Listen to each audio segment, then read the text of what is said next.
নমস্কার বন্ধুরা, SK online ক্লাসে সকলকে স্বাগত জানাই। আমাদের এই চ্যানেলের মাধ্যমে আমরা এএনএম জিএনএম এন্ট্রান্স 2022-এর যে ক্লাস শুরু করেছি, আজকে আমরা ভৌত বিজ্ঞানের নতুন একটি চ্যাপ্টার নিয়ে আলোচনা করব, যেটার নাম হচ্ছে পর্যায় সারণী। তোমাদের পরীক্ষার দৃষ্টিকোণ থেকে পর্যায় সারণী কিন্তু একটি গুরুত্বপূর্ণ চ্যাপ্টার। অনেকে এই চ্যাপ্টারটায় বুঝতে প্রবলেম হয়। আমি তোমাদের এই চ্যাপ্টার থেকে এমসিকিউ আলোচনার সময় তোমাদের ডিটেলসে কিন্তু বলে দেব। তাই আমি যে কথাগুলো বলবো সে কথাগুলো একটু নোট ডাউন করার চেষ্টা করবে এবং তোমাদের পরীক্ষাতে যে ক্যাটাগরি 1 এবং ক্যাটাগরি 2 টাইপের প্রশ্নগুলো তোমাদের থাকবে, আমি এই প্রশ্ন আলোচনার সময় তোমাদের বলে দেব কোনটা ক্যাটাগরি 1 টাইপের প্রশ্ন এবং কোনটা ক্যাটাগরি 2 টাইপের প্রশ্ন। এই চ্যাপ্টার থেকে টোটাল আমরা 150টার ওপরে কিন্তু এমসিকিউ আলোচনা করব। এছাড়া তোমরা যদি ফ্রি মক টেস্ট দিতে চাও, ডেসক্রিপশন বক্সে আমাদের টেলিগ্রাম গ্রুপের লিঙ্ক দেওয়া আছে, সেখান থেকে অবশ্যই তোমরা টেলিগ্রাম গ্রুপে জয়েন হয়ে যাও, কারণ প্রত্যেক দিন সন্ধ্যাবেলা কিন্তু তোমাদের ফ্রি মক টেস্ট হয় সন্ধ্যে 7টা থেকে।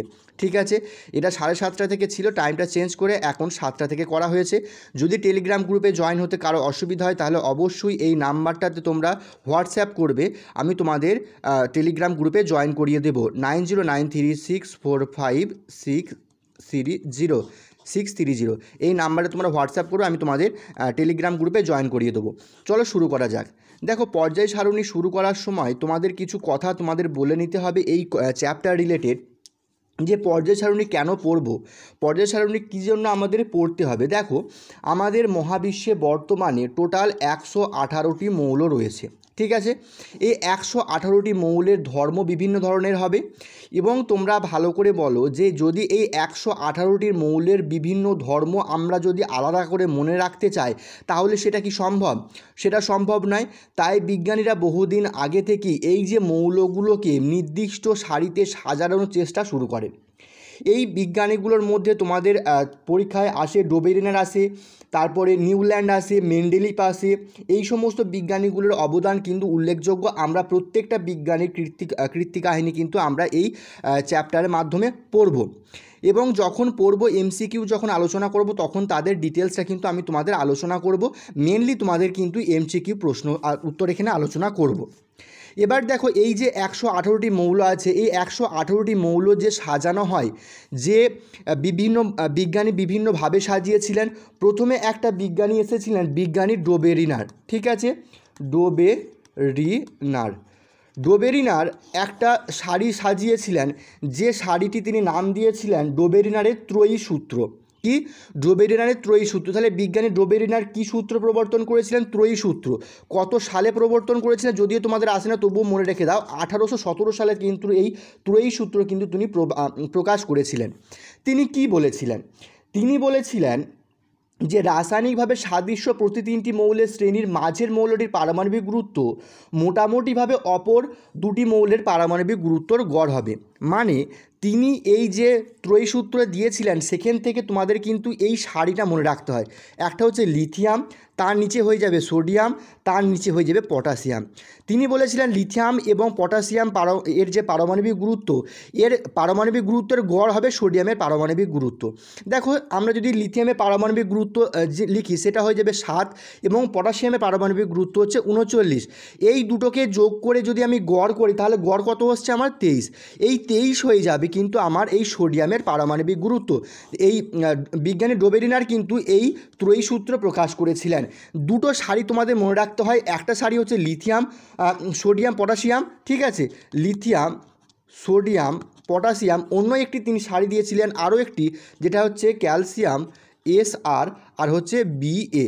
এই দুটো জিনিস সারি তোমাদের মনে রাখলেই কিন্তু ডোবেরিনার ত্রয়ী সূত্র, এর থেকে বেশি কিছু তোমাদের জানতে চাই না। ঠিক আছে, এবার চলো ডাইরেক্ট আমরা প্রশ্নে চলে যাই এবং সেখান থেকে ডিটেলসে তোমাদের কিন্তু প্রত্যেকটা জিনিস আমি বুঝিয়ে দেওয়ার চেষ্টা করি। দেখো, প্রথম প্রশ্নটা কি বলছে, পারমাণবিক গুরুত্বের ভিত্তিতে মৌলগুলি শ্রেণীবিন্যাস করার চেষ্টা সর্বপ্রথম যে বিজ্ঞানী করেছিলেন তার নাম কি? আমি তোমাদের এখনই বললাম যে বিজ্ঞানী সর্বপ্রথম এই বিষয়টা নিয়ে গবেষণা শুরু করেছিলেন তার নাম কি? বিজ্ঞানী ডোবেরিনার। অপশান ডি হয়ে যাবে আমাদের রাইট আনসার। ঠিক আছে। অ্যাভোগাড্রো কী দিয়েছিলেন, অ্যাভোগাড্রো কী বলেছিলেন, অ্যাভোগাড্রো প্রকল্প আবিষ্কার করেছিলেন, যিনি বলেছিলেন যে সম আয়তনে সকল গ্যাসের মধ্যে সমান সংখ্যক অণু বর্তমান, এবং এই অ্যাভোগাড্রোর সংখ্যাকে কী দিয়ে প্রকাশ করে, আমরা বড় হাতের এন দিয়ে প্রকাশ করি। এর একটা নির্দিষ্ট মান আছে, তোমাদের আমি করিয়েছিলাম 6.022 ইন্টু 10⁻23 10⁻23। অনেক জায়গায় কি দেখতে হবে 6.022 ইন্টু 10⁻23, ঠিক আছে। এটাও দেখতে পাবে অনেক সময় 2 থেকে অনেক সময় 2 থাকে, ঠিক আছে। কিন্তু এই অ্যাভোগাড্রোর নাম্বারটা কিন্তু তোমাদের মনে রাখতে হবে, ঠিক আছে। ডাল্টন কি বলেছিল, ডাল্টন পরমাণু আবিষ্কার করেছিল। মেন্ডেলিফ দেখো, মেন্ডেলিফ আর মেন্ডেল এই দুটোর মধ্যে কিন্তু তোমাদের কিন্তু কনফিউজ হয়ে যায়। আমি তোমাদের আগেও বলেছি মেন্ডেলিফ হচ্ছে পর্যায় সারণীর একটা তালিকা প্রকাশ করেছিলেন, এবং মেন্ডেলিফ হচ্ছে বংশগতির সূত্র আবিষ্কার করেছিলেন, ঠিক আছে। আমরা মেন্ডেলিফ হচ্ছে আমরা ভৌতবিজ্ঞানে পড়বো, আর মেন্ডেল হচ্ছে আমরা কিন্তু জীবনবিজ্ঞানে পড়বো। চলো পরবর্তী প্রশ্নটা দেখে নিই কী বলছে। পরবর্তী প্রশ্ন বলছে ডোবেরিনার কোন দেশের বিজ্ঞানী ছিলেন। দেখো এটা কিন্তু তোমাদের আসে না, তবুও তোমাদের জেনে রাখা প্রয়োজন। ডোবেরিনার ছিলেন জার্মানি বিজ্ঞানী। অপশান এ হয়ে যাবে কিন্তু আমাদের রাইট আনসার। পরবর্তী প্রশ্ন দেখো 3 নম্বর প্রশ্ন। আমি তোমাদের আগেই তোমাদের বলে দিয়েছি ত্রয়ী সূত্র কত সালে প্রকাশিত হয়েছিল। ত্রয়ী সূত্র প্রকাশিত হয়েছিল 1817 সালে, ঠিক আছে। অপশান এ হয়ে যাবে আমাদের রাইট আনসার। পরবর্তী প্রশ্ন দেখো ত্রয়ী সূত্র কি আবিষ্কার করেছিলেন। ত্রয়ী সূত্র আমি তোমাদের বললাম ডোবেরিনার আবিষ্কার করেছিলেন। অপশান এ হয়ে যাবে তোমাদের রাইট আনসার। এবার দেখো নিউল্যান্ড, এই নিউল্যান্ড নামটাও কিন্তু তোমরা কিন্তু এই চ্যাপ্টারই পড়বে। নিউল্যান্ড হচ্ছে অষ্টক সূত্র আবিষ্কার করেছিলেন। নিউল্যান্ড কি আবিষ্কার করেছিলেন, অষ্টক সূত্র। লোথার মেয়র এই নামটাও কিন্তু তোমরা কিন্তু এই চ্যাপ্টারই পড়বে, ঠিক আছে।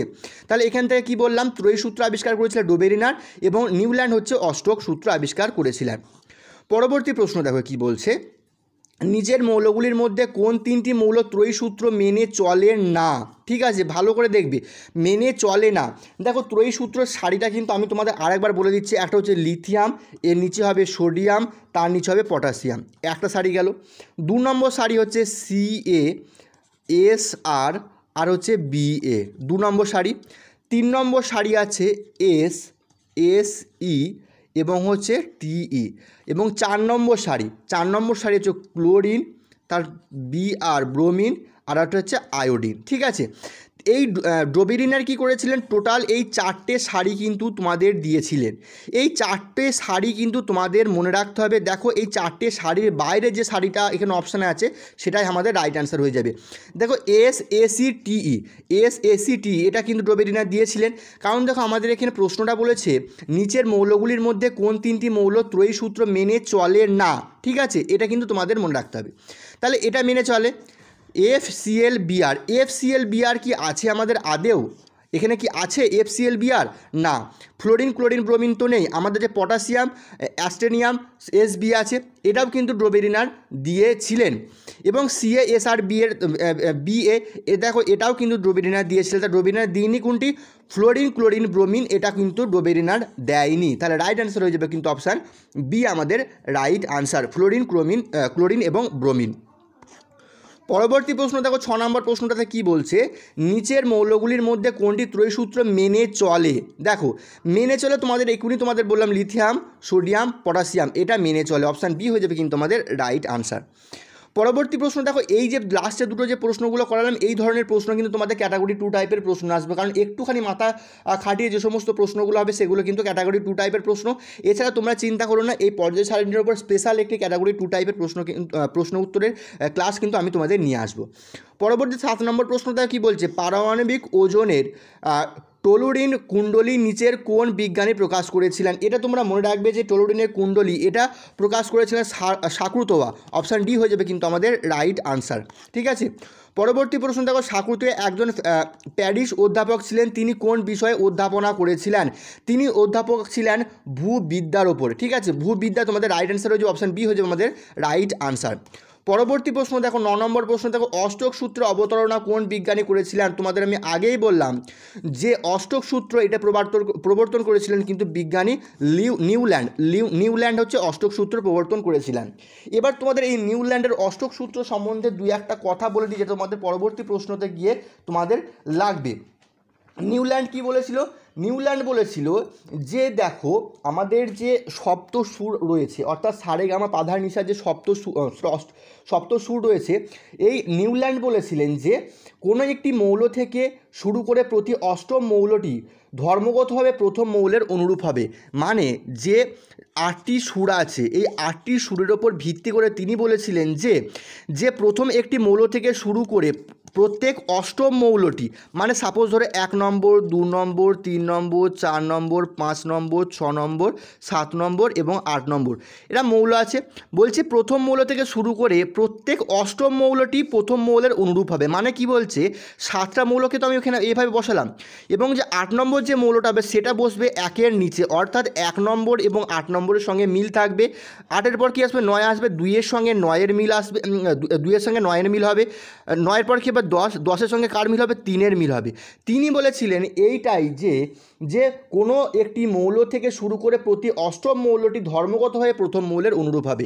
এটাই হচ্ছে নিউল্যান্ডের অষ্টক সূত্র।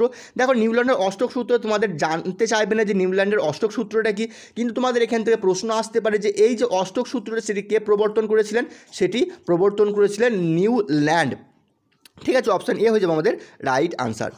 পরবর্তী দেখো 11 নম্বর প্রশ্নটা একটু ভালো করে বোঝবার চেষ্টা করবে, এটা কিন্তু তোমাদের ক্যাটাগরি 2 টাইপের প্রশ্ন।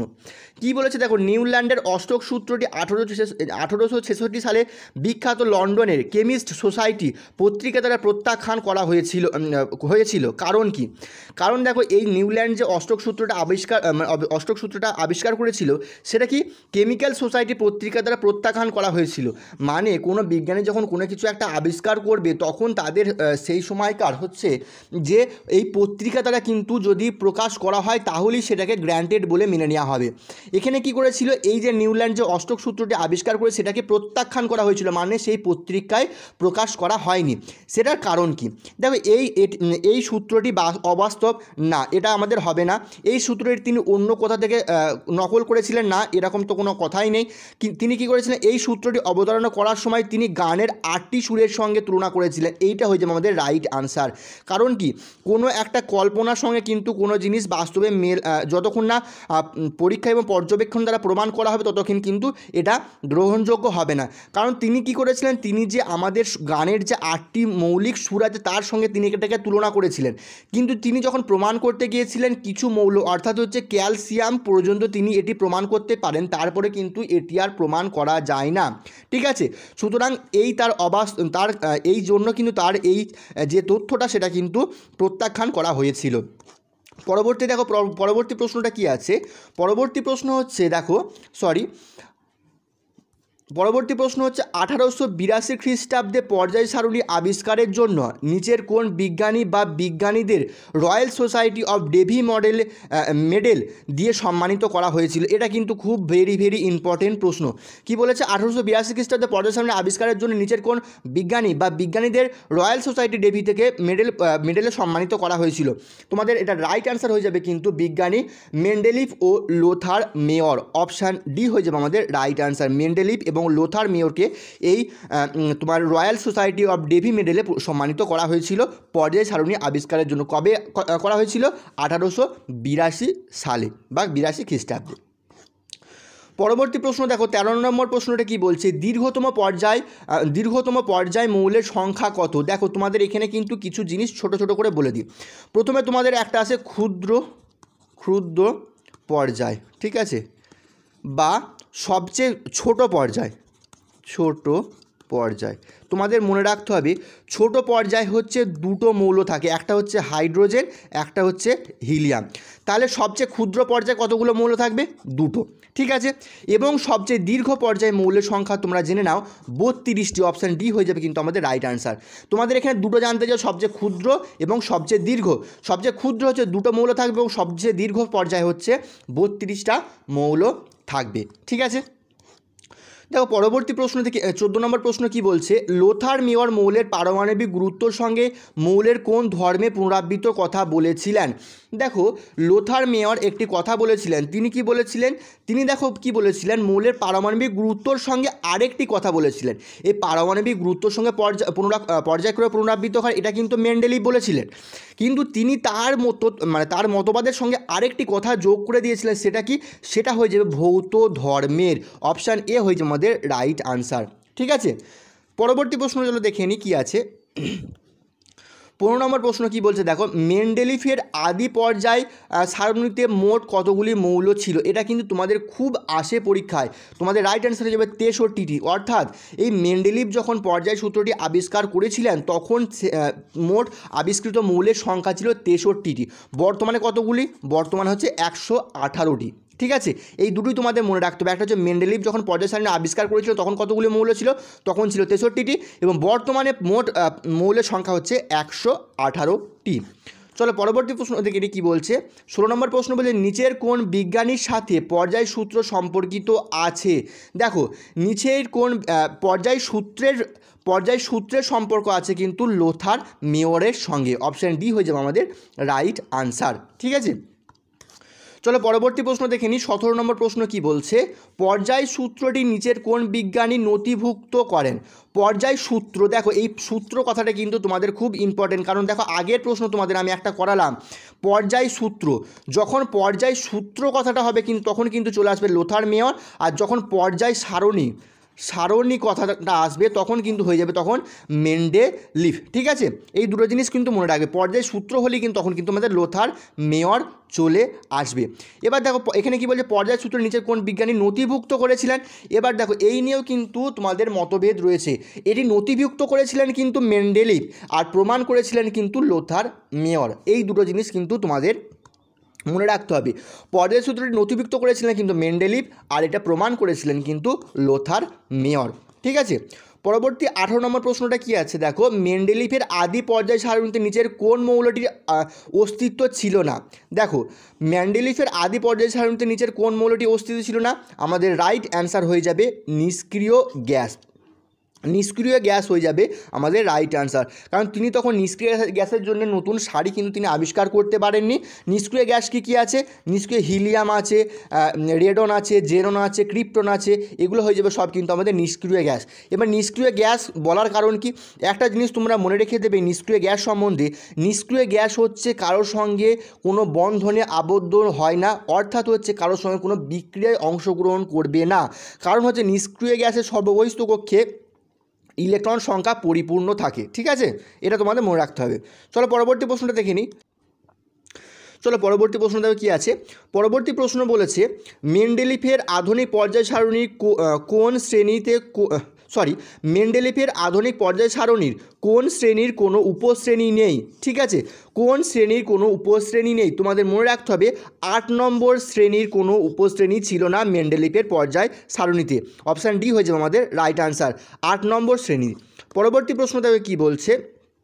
পরবর্তী দেখো প্রশ্নটা বলছে যে মেন্ডেলিভের পর্যায় সারণীতে প্রতি 8 নম্বর শ্রেণীর ঘরে মৌলের সংখ্যা কতগুলো? দেখো 8 নম্বর যে শ্রেণীটা ছিল সেখানে মৌলের সংখ্যা, প্রত্যেকটা ঘরের মৌলের সংখ্যা হয়ে যাবে 3টে। ঠিক আছে, আমি তোমাদের পরের দিন যখন তোমাদের এই ক্লাসটা কন্টিনিউ করব, মানে কালকে যখন এই দ্বিতীয় ক্লাসটা নিয়ে আসবো, তখন এই পর্যায় সারণী যে চার্টটা আছে সেটা থেকে তোমাদের একটু বুঝিয়ে দেওয়ার চেষ্টা করব যাতে তোমাদের ভালো করে মনে থাকে। বলছে নিচের কোন মৌলটি ক্ষার ধাতু? দেখো এই ক্ষার ধাতু সম্বন্ধে তোমাদের জানতে হবে যে ক্ষার ধাতু জিনিসগুলো কি এবং ক্ষার ধাতু কোন পর্যায়ে কোন শ্রেণীতে পড়ে, এগুলো কিন্তু তোমাদের কিন্তু ডিটেলসে ক্লিয়ার রাখতে হবে।